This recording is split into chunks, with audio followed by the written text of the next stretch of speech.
Hello everyone. तो आज हमारी दूसरी क्लास है जो कि हम कर रहे हैं यूपी वाले जो पेपर आते हैं यूपी पीसीएस मेंस में पेपर 5 और 6। तो इसमें जो है हम कंप्लीट हैंड रिटन नोट्स से जो मेरे हैंड रिटन नोट्स हैं जो मैंने अपने लिए बनाए थे उन्हीं से इसमें सारा कंप्लीट कराया जाएगा। और इसकी अगर पीडीएफ आपको चाहिए तो टेलीग्राम पे जाकर ले सकते हैं। और अगर क्लास अच्छी लगे तो प्लीज़ चैनल को सब्सक्राइब करें और अगर कोई डाउट हो तो कमेंट करके पूछ सकते हैं और क्लास को पूरी देखें, क्योंकि ये जो है ऐसा नहीं है कि बहुत ज़्यादा कंटेंट पैराग्राफ वाइज लिख के वो भी मैं कर सकती हूँ जैसे, लेकिन जो मैंने अपने लिए नोट्स बनाए हैं जैसे, क्योंकि पॉइंट वाइज लिखना होता है चीज़ों को, तो पॉइंट वाइज उतनी ही चीज़ें लिखो। अगर बहुत ज़्यादा हम लिख तो लेंगे, बहुत ज़्यादा ना हमारे याद रहेगा ना ही हम उन्हें पेपर में जाके लिख सकते हैं। तो इसलिए बहुत ज़्यादा सिलेक्टिव टॉपिक हो, टॉपिक पर जितना उसके बारे में प्रश्न में पूछा जा सकता है तो उतना ही लिखा हो, पॉइंटों में लिखा हो, वही हमारे लिए सही होता है। तो चलिए देखते हैं आज का टॉपिक। तो आज हमारा टॉपिक है यूपी में मुगल वास्तुकला।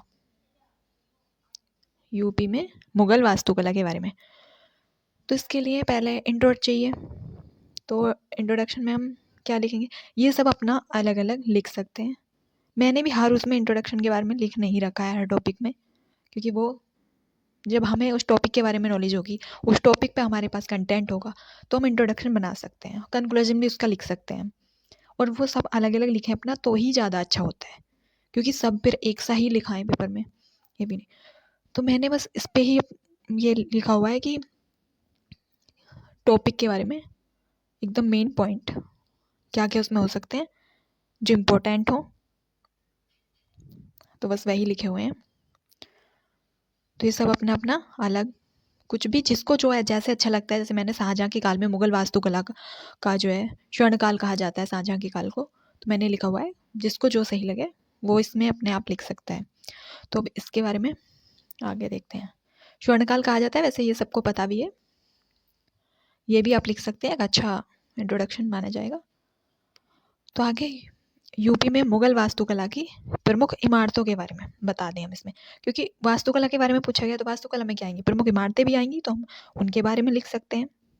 और अगर कुछ भी अगर मुगल काल से रिलेटेड प्रश्न पूछा जाता है तो उसमें आप इन्हीं पॉइंट को लिख दो। ये नहीं कि हर चीज़ का आंसर अलग होता है, ऐसा नहीं है। मेंस में सब एक दूसरे से कनेक्टेड चीज़ें होती हैं, एक दूसरे प्रश्न में लिखा जा सकता है अगर उससे रिलेटेड कुछ ऐसा ही पूछा गया है। बस घूम फिर के प्रश्न आते हैं, थोड़ा घुमा दिया जाता है, लेकिन आंसर वही लिखना होता है, कहीं से अलग से नया बन के नहीं आता है। तो अब इसमें प्रमुख इमारतों के बारे में लिख दो। तो बाबर ने जैसे किन किन इमारतों का निर्माण कराया है ये बता दो, बाबर के बारे में बता दो। तो बाबर ने जामा मस्जिद का जो है निर्माण कराया, बाबर ने जो है जामा मस्जिद का निर्माण कराया, जो कहाँ पे है, तो जो संभल में है, संभल में है। और आगरा मस्जिद, तो आगरा मस्जिद भी किसने बनवाई है, बाबर ने बनवाई है। और आराम बाग, तो आराम बाग जो कि आगरा में है, ये भी बाबर ने बनवाया है। अब अकबर ने किन किन इमारतों का निर्माण कराया है, अकबर के बारे में देख लेते हैं। तो लाल किला का निर्माण कराया है जो कि आगरा में है। बुलंद दरवाजा फतेहपुर सीकरी, इलाहाबाद किला, यहाँ पे तो इलाहाबाद किला प्रयागराज, क्योंकि इलाहाबाद ये तो वैसे भी इलाहाबाद है, और तो इलाहाबाद में ही होगा, लेकिन अब उसका वर्तमान नाम प्रयागराज कर दिया गया है। जहांगीर, तो जहांगीर ने किस किस का निर्माण कराया है, तो जहांगीर ने की इमारतों का निर्माण कराया है। तो अकबर का मकबरा जो कि सिकंदरा में है, सिकंदरा में, और सिकंदरा भी इसको कहा जाता है, सिकंदरा। तो अकबर का मकबरा, एतमाउद्दौला का मकबरा, एतमाउद्दौला का मकबरा जो कि आगरा में है। ठीक। और फिर एक पॉइंट और है शाहजहाँ के बारे में भी। तो शाहजहाँ ने जो है ताजमहल का निर्माण कराया है, आगरा के ताजमहल का निर्माण, और मोती मस्जिद जो कि आगरा में है, दोनों ही आगरा में है, ताजमहल और मोती मस्जिद, और इनका निर्माण जो है वो शाहजहाँ ने करवाया है। अब इसकी प्रमुख मुगल वास्तुकला की जो है प्रमुख विशेषताएं देख लेते हैं। तो इसी तरह आप भी लिख सकते हैं, अगर आप कोई भी डायग्राम वगैरह बनाते हैं या ऐसे सिलेक्टिव पॉइंट में छोटी छोटी चीज़ों में करके लिखते हैं तो हम ज़्यादा दे सकते हैं चीज़ें, कि ज़्यादा चीज़ें बता सकते हैं उसमें, और पेज भी कम गिरेगा और हमारा टाइम भी कम लगेगा, क्योंकि टाइम लिमिट में हमको लिखना होता है, नहीं कि हम बहुत सारा कुछ भी लिखते जा रहे हैं। और जब हमारा एग्जामिनर जो कॉपी चेक करता है, वो भी ये नहीं है कि आपका पैराग्राफ पढ़ने बैठेगा। अगर इस तरीके से चीज़ें लिखी होंगी, एकदम से दिख रही होंगी कि ये, तो उसको भी ऐसा लगेगा इसके पास बहुत ज़्यादा नॉलेज है, इसको अच्छा खासा पढ़ा हुआ ये है, अच्छे खासे हमको नंबर इस पर मिल जाएंगे, क्योंकि सारी चीज़ें पॉइंट में लिखी हुई हैं, एक नज़र में सारी दिख जाती हैं। तो चलिए कुछ प्रमुख विशेषताएं देख लेते हैं। तो मुगल वास्तुकला में जो है संगमरमर के पत्थरों का प्रयोग किया गया है। पित्रादिउरा तकनीक का, एक तकनीक थी पित्रादिउरा, उसका नुकीले मेहराब वहाँ पर बने हैं, नुकीले मेहराब जो है वो वहाँ पर बने हैं। और गोल गुबंद है, मुगल वास्तुकला में गोल गुबंदों का प्रयोग किया गया है। चार बाग शैली है, और ऊंची ऊंची मीनारें भी बनी है, ऊंची ऊंची मीनारें बनी है। लाल बलुआ पत्थर का प्रयोग किया गया है। किसका प्रयोग किया गया है? तो लाल बलुआ पत्थर का प्रयोग किया गया है। अब अगर इसका कंक्लूजन आप कुछ भी लिखना चाहें तो लिख सकते हैं, लेकिन मैंने यहाँ पे लिखा हुआ है कि ताजमहल की सुंदरता को देखते हुए हावेल ने कहा कि भारतीय नारीत्व की साकार प्रतिमा का है। हावेल ने क्या कहा है? किसने कहा है? तो हावेल ने। साकार प्रतिमा किसकी? भारतीय नारीत्व की साकार प्रतिमा, ताजमहल की सुंदरता को देखते हुए हावेल ने। यहाँ पे सॉरी ये गलत हो गया है, हुए आएगा, देखते हुए हावेल ने भारतीय नारीत्व की साकार प्रतिमा कहा है। ये भी लिख सकते हैं, और आपको अगर कुछ और लिखना हो, कुछ और भी ऊपर की चीज़ों को देख के लिख सकते हैं। अब अगला है यूपी के संगीत घराने। तो यूपी के संगीत घराने के बारे में, तो घराने की डेफिनेशन भी आप इसमें लिख सकते हैं कि घराने किसे कहा जाता है, जो कि आप उसमें लिखेंगे इंट्रोडक्शन में, और आप कुछ और भी लिख सकते हैं, घराने की डेफिनेशन भी लिख सकते हैं। तो घराना द्वारा विशेष संगीत शैली का प्रतिनिधित्व किया जाता है, जिसमें क्या किया जाता है? तो प्रतिनिधित्व किया जाता है विशेष संगीत शैली का। और संगीतज्ञ आपस में गुरुकुल परंपरा, किस परंपरा पर? गुरुकुल परंपरा के आधार पर जुड़े होते हैं एक दूसरे से। और इसके एग्जाम्पल भी दे दो, जैसे लखनऊ घराना, आगरा घराना। आप और अन्य घरानों के बारे में भी दे सकते हैं, जैसे किराना घराना, बनारस घराना, कुछ भी और आप लिख सकते हैं। तो अब संगीत घरानों के बारे में देख लेते हैं, कौन कौन से संगीत घराने जो हैं वो हैं। तो किराना घराना ये इसका क्षेत्र क्या है? तो किराना घराना मुजफ्फरनगर क्षेत्र में है। और यहाँ पे किसका? तो ख्याल गायन प्रसिद्ध है। यहाँ का जो संगीत है वो कौन सा संगीत प्रसिद्ध है यहाँ पे? तो ख्याल गायन प्रसिद्ध है किराना घराना में। और यहाँ के जो प्रसिद्ध गायक हुए हैं वो कौन थे? तो ख्याल गायन के लिए प्रसिद्ध है किराना घराना, और किराना घराने के जो है भीमसेन जोशी हैं और रोशन आरा बेगम है। भीमसेन जोशी और रोशन आरा बेगम, ये दो एग्जाम्पल दे दो आप। और इसी तरह से आप छोटे छोटे पॉइंट में चीज़ों को लिख दो कि जैसे किराना घराना तो वो कौन से क्षेत्र से है, और ख्याल गायन किसके लिए प्रसिद्ध है? तो ख्याल गायन के लिए। और यहाँ के जो एक दो गायक के बारे में बता दो प्रसिद्ध। तो अब अगला है बनारस घराना। तो बनारस घराना वाराणसी क्षेत्र में। और ये किसके? तो ये ठुमरी गायन हेतु प्रसिद्ध है। किस गायन के? ठुमरी गायन के लिए। और यहाँ के जो प्रसिद्ध वो हैं, तो वो हैं गिरिजा देवी और सिद्धेश्वरी देवी। गिरिजा देवी और सिद्धेश्वरी देवी बनारस घराने से संबंधित हैं। और ऐसे ही किराना घराने से भीमसेन जोशी और रोशन आरा बेगम संबंधित हैं। एक बार अच्छे से अगर आप क्लास को देख लेते हैं पूरे कॉन्स्टेंट्स के साथ, तो यहीं पे आपको चीज़ें याद हो जाएंगी। उसके बाद आप आराम से एक आंसर लिख सकते हैं। इन पे आप प्रैक्टिस भी कर सकते हैं आंसर लिखने की। लखनऊ घराना, तो लखनऊ घराने के बारे में बात कर लेते हैं। तो अवध क्षेत्र में, किस क्षेत्र में? ये अवध क्षेत्र में। और ध्रुपद शैली के लिए प्रसिद्ध है। ध्रुपद शैली तो ये प्रसिद्ध है। और यहाँ के जो प्रसिद्ध हैं वो हैं ठाकुर प्रसाद और महाराज। ठाकुर प्रसाद महाराज जो है वो यहाँ के जो प्रसिद्ध गायक हैं। ठाकुर प्रसाद, लखनऊ घराना, ठाकुर प्रसाद महाराज। आगरा घराना, तो ब्रज क्षेत्र में। आगरा घराना कहाँ पे है? तो ब्रज क्षेत्र में। ध्रुपद राग व नौहर गायन के लिए ये प्रसिद्ध है। ध्रुपद राग व नौहर गायन के लिए ये प्रसिद्ध है। ध्रुपद राग व नौहर गायन के लिए, किसके लिए? ध्रुपद राग और नौहर गायन के लिए प्रसिद्ध है। और इसका जो एग्जाम्पल है वो है हाजी सुजान खां। हाजी सुजान खां कहाँ से संबंधित है? आगरा घराना से। हाजी सुजान खां जो है वो आगरा घराना से संबंधित है।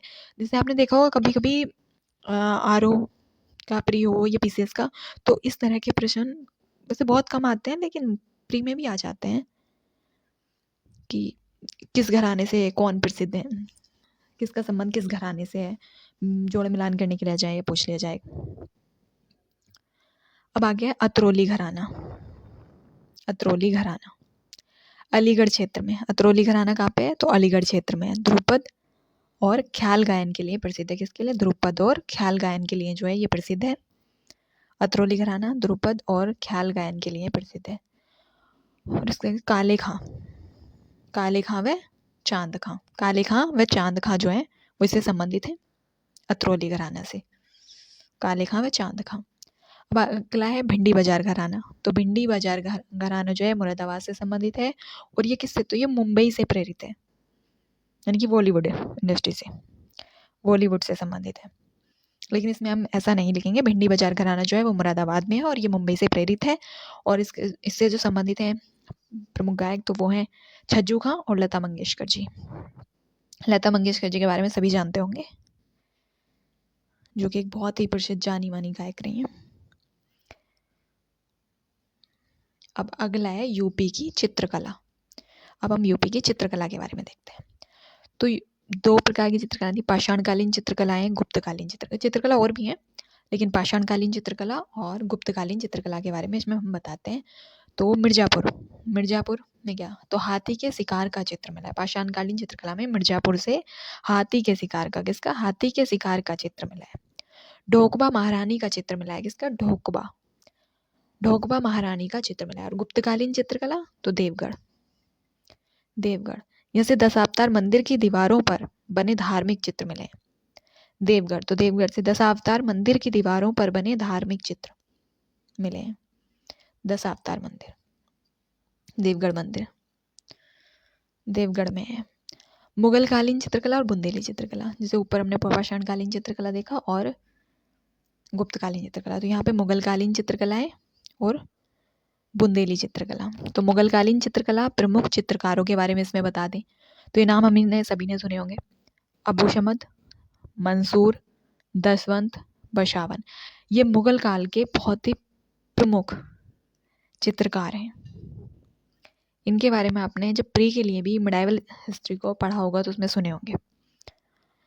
प्रमुख चित्र और बुंदेली चित्रकला पे आए तो बुंदेली चित्रकला के बारे में बताएं। प्रमुख चित्र तो राजा शत्रुजीत सिंह का चित्र, किसका? राजा शत्रुजीत सिंह का चित्र और कृष्णलीला के चित्र, ये बुंदेली चित्रकला में है। ठीक। और प्रमुख चित्रों की अगर बात की जाए तो हजमनामा, बादशाही चित्र, पशु पक्षियों के चित्र, ये बहुत ही ज़्यादा प्रमुख रहे हैं। ये प्रमुख चित्र हैं, हजमनामा, बादशाही चित्र और पशु पक्षियों के चित्र। तो अगर पशु पक्षियों के चित्रों की बात की जाए तो पशु पक्षियों के चित्र तो ऐसे हैं कि हर जगह मिल जाएंगे आपको, हर पेंटिंग में, हर चित्रकला में पशु पक्षियों के चित्र हर जगह बने हुए हैं। प्रमुख विशेषताएं अगर इसकी बताई जाए, ये तो हो गई मुगल कालीन के प्रमुख चित्र हो गए ये। और ये बुंदेली चित्रकला की प्रमुख विशेषताएं तो वस्त्रों पर अलंकरण, यानी कि वस्त्रों पर मोतियों द्वारा जो सजावट की जाती है, वो जो कढ़ाई वगैरह होती है मोतियों द्वारा। पृष्ठभूमि सपाट थी, माथा चौड़ा। बुंदेली चित्रकला की तो प्रमुख विशेषताएं वस्त्रों पर अलंकरण, जो मूर्तियां बनाई गई थी उनके वस्त्रों पर जो था अलंकरण हुआ था। ठीक। और पृष्ठभूमि सपाट रखी गई थी, उनकी जो पृष्ठभूमि थी। ठीक। और माथा जो है वो छोटा बनाया गया, माथा छोटा बनाया गया। ब्रज चित्रकला और आधुनिक चित्रकला के बारे में तो ब्रज चित्रकला भगवान कृष्ण पर आधारित है। ब्रज चित्रकला जो है तो वो भगवान कृष्ण पर आधारित है। और आधुनिक चित्रकला तो ये अवध के नवाबों द्वारा विकसित हुई है। आधुनिक चित्रकला। और इसमें जो प्रमुख वो आते हैं, इसके एग्जाम्पल भी अगर इसके दे देते अवध आधुनिक चित्रकला के तो अवध के नवाबों द्वारा विकसित रूमी कलम और दस्तखान ए अवध। ठीक। दस्तखान ए अवध। तो आज की क्लास यहीं तक है। इससे आगे के टॉपिक कल कवर कराए जाएंगे, लेकिन इसमें हर टॉपिक कवर कराया जाएगा और कोशिश रहेगी कि 20 दिन में सारा सिलेबस कंप्लीट कराया जाए। प्लीज़ क्लास को सपोर्ट करें और अगर पसंद आ रही है तो लाइक और सब्सक्राइब भी करें। और अगर कोई डाउट आपका रह जाता है तो कमेंट करके पूछ सकते हैं। और इसकी जो PDF है वो डिस्क्रिप्शन में लिंक मिल जाएगा, टेलीग्राम पर जाकर ले सकते हैं। इसकी मैं PDF डाल दूंगी। और अगर किसी और सब्जेक्ट के भी अगर आपको नोट्स इसी तरह चाहिए तो वो भी आप बता सकते हैं, और ये सब कुछ बिल्कुल फ्री है, तो वो भी मैं आपको प्रोवाइड जो है वो करा दूंगी। प्लीज़ चैनल को सब्सक्राइब ज़रूर कर लें। चलिए, तो फिर यहीं तक आज की क्लास, और इससे आगे के टॉपिक को हम कल की क्लास में करेंगे। लंबी क्लास भी आने लगेगी, लेकिन थोड़ा बड़ा कर लेंगे इसे। लेकिन पहले आप कम से कम सब्सक्राइब तो करें, कोई देख अच्छे से बताएं तो सही आपकी कैसी लग रही है आपको ये क्लास।